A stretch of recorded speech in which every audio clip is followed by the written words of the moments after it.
Ukrainian President Volodymyr Zelenskyy addressed his people earlier, saying Ukrainians have resisted Russian forces 4 times longer than Russia expected. He says he understands that many feel very tired after 16 days of war, but that Ukrainians are proud people who won't give up their land or their freedom. Let's bring in foreign correspondent Maggie Rulli in Lviv, Ukraine, along with Phil Lipoff across the border in Poland and Alex Prechet in Washington.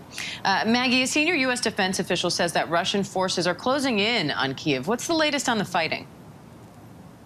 Yeah, Dan, Russian forces are advancing much slower than most people thought, but Dan, they are still advancing. They've inched forward at least 3 miles since yesterday, making them just 9 miles outside the capital city of Kyiv. And U.S. officials say Russia's intent remains clear. They are trying to encircle the capital city, but like you just read out from President Zelenskyy here in Ukraine, he's also very adamant, saying Ukrainians are not going to surrender. He knows they're tired, but this is not the time to give up. They are going to fight until the very end. So this is ongoing, but really only just getting started, Diane.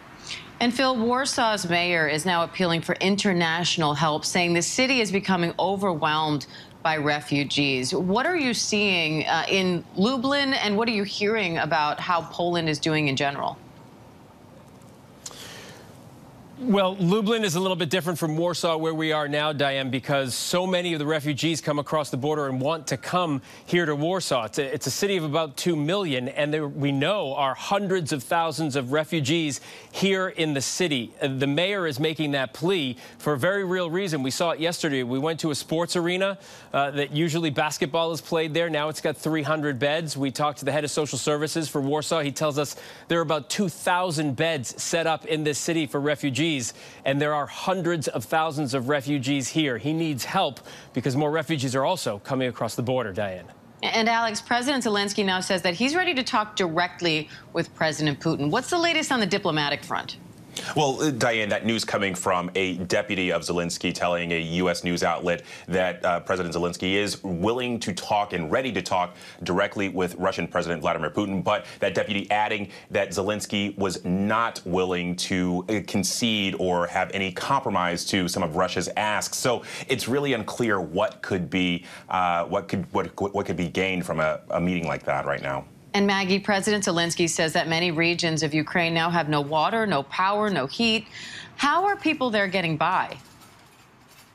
Hey, yeah, Dan, some of these stories are just horrific. We've been following Mariupol in the southern portion of this country so closely right now. I know there are still hundreds of thousands of people trapped in this city. No food, no water, no heat. There are reports that when they do try to leave, even if they're flying a white flag to show their civilians, they're still getting attacked by Russian forces. They cannot leave the city right now. Help cannot get in. The mayor there is simply calling it something out of the apocalypse. It's tough to even imagine, Diane. And Phil, Vice President Kamala Harris was just in Poland. She said thousands more U.S. troops have been deployed there in the last few days, along with 2 Patriot missile defense systems. So what impact could that have, and what role are U.S. troops playing there? Well, it's important for the Polish government and for the Polish people at large to see Vice President Kamala Harris come here. Canadian Prime Minister Justin Trudeau was here yesterday as well, all reaffirming their support and commitment to NATO allies, specifically Poland, which sits right there on the border with Ukraine. And everybody in this country getting a little bit nervous as Vladimir Putin and his army makes its way, across the country toward the border. Those defense systems are here for just that.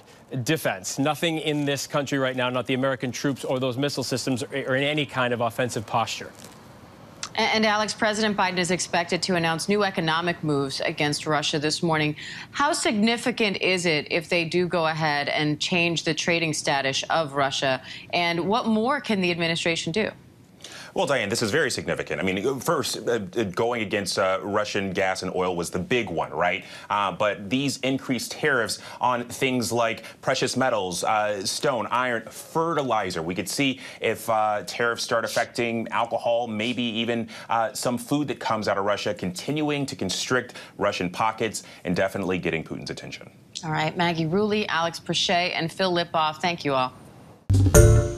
Hi, everyone. George Stephanopoulos here. Thanks for checking out the ABC News YouTube channel. If you'd like to get more videos, show highlights, and watch live event coverage, click on the right over here to subscribe to our channel. And don't forget to download the ABC News app for breaking news alerts. Thanks for watching.